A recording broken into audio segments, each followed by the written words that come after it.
Hello and welcome.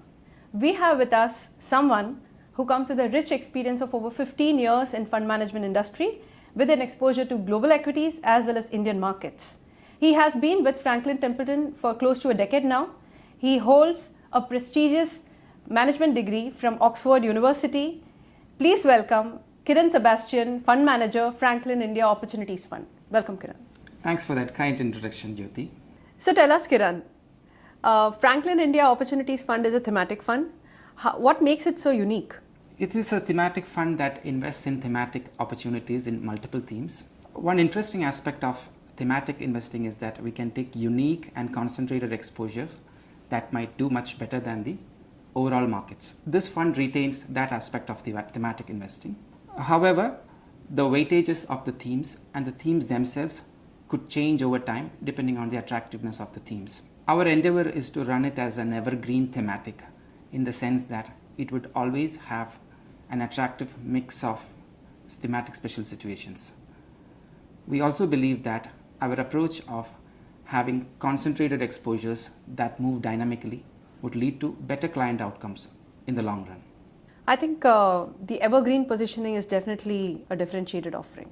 My next question to you is, could you throw some light on the kind of themes that you're planning to cover in this fund? Sure. So the objective of this fund is to invest in opportunities presented by special situations like corporate restructuring, companies going through temporary issues, policy changes or government regulations, etc.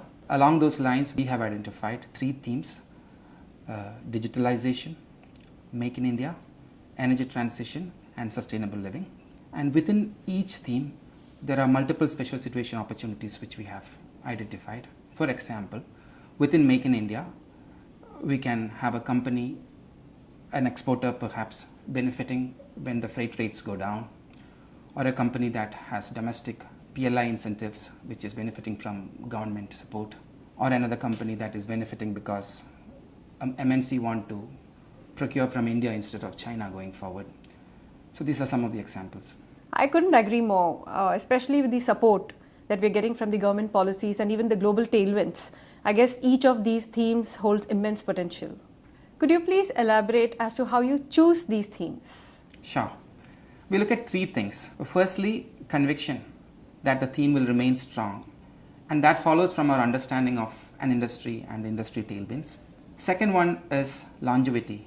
We'd like to be in themes that have a long runway so that we can increase our expertise and create value for a longer term. And thirdly, availability of good quality business models at reasonable valuations so that we can actually make money off the theme. That sounds great. What is your approach to managing the portfolio? Please tell us. So we evaluate multiple themes and the related special situations. Parallelly, we check whether these themes have sufficient number of large investable companies in them at attractive valuations. Once we like a theme, we zoom in and then we deploy the proprietary Franklin framework of QGSV, wherein we look at the quality of the business, the growth, sustainability, and valuation.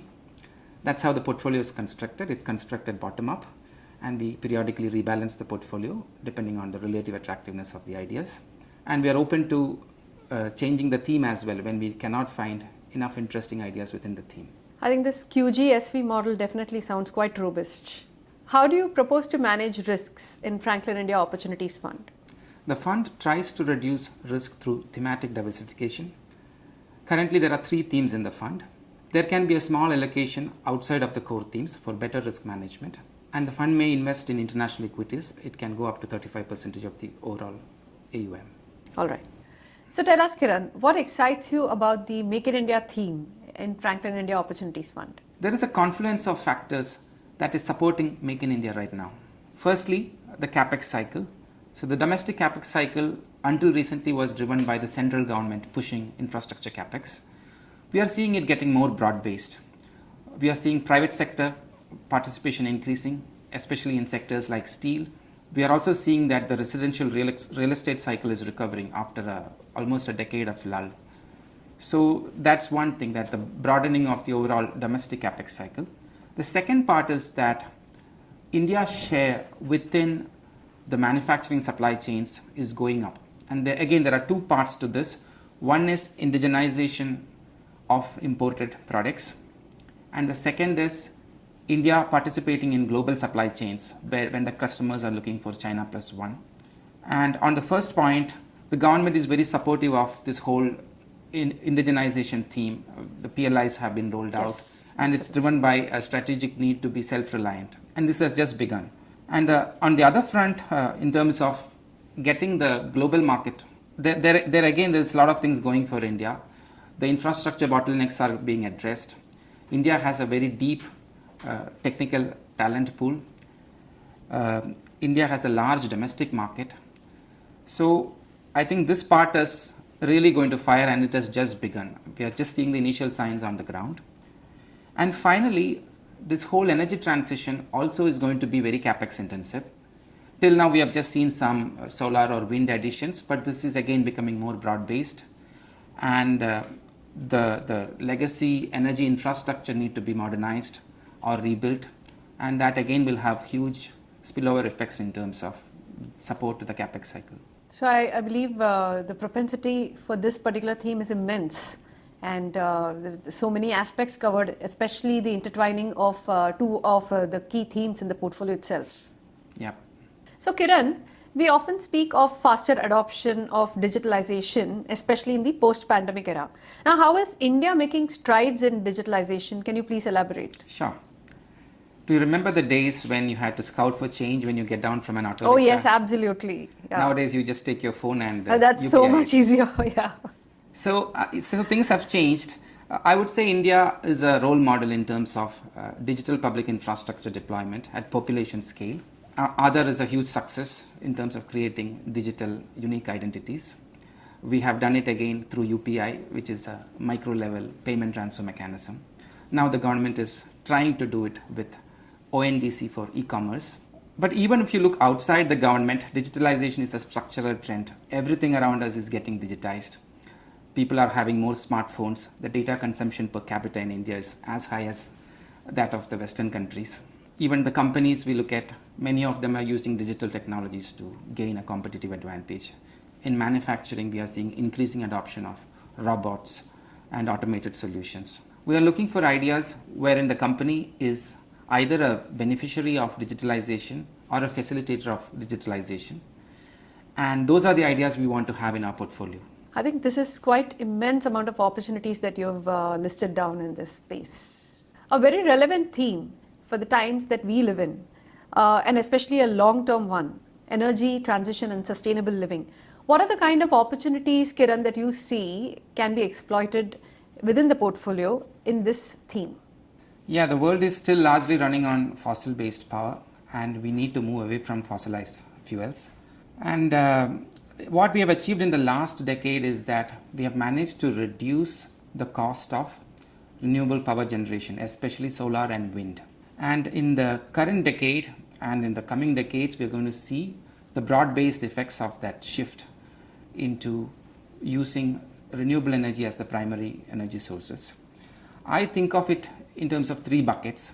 Firstly, there is the whole generation basket, wherein you will see increased installation of solar and wind power, biofuels from sugar or waste or starch, even nuclear serves the purpose to a certain extent.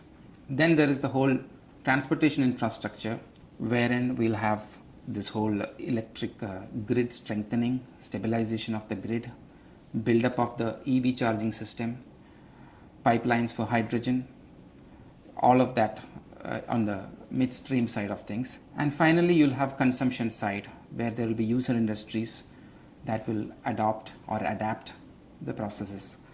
The first one is electric vehicle penetration, that is right in front of our eyes. Right. But of course, there will be more to come. There will be industrial boilers running on hydrogen. There will be industries changing over to hydrogen. There will be green ammonia plants, import substitution of ammonia. A lot of things are going to change.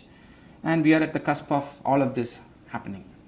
So Kiran, what I gather from all the points that you've mentioned here is that this theme seems more like a very long-term structural and a multi-decadal opportunity that's lying in front of us. And it's going to be a very long-lasting kind of a theme. Yeah, this is possibly the largest theme of the century globally. As is the case with all investment strategies, which come with their own set of risks, what are the key risks that you would like to highlight for Franklin India Opportunities Fund? The fund takes concentrated exposures in certain themes, and some of these themes are long term in nature, and it might take time for the full value creation to be realized. So, we need to be patient with the product.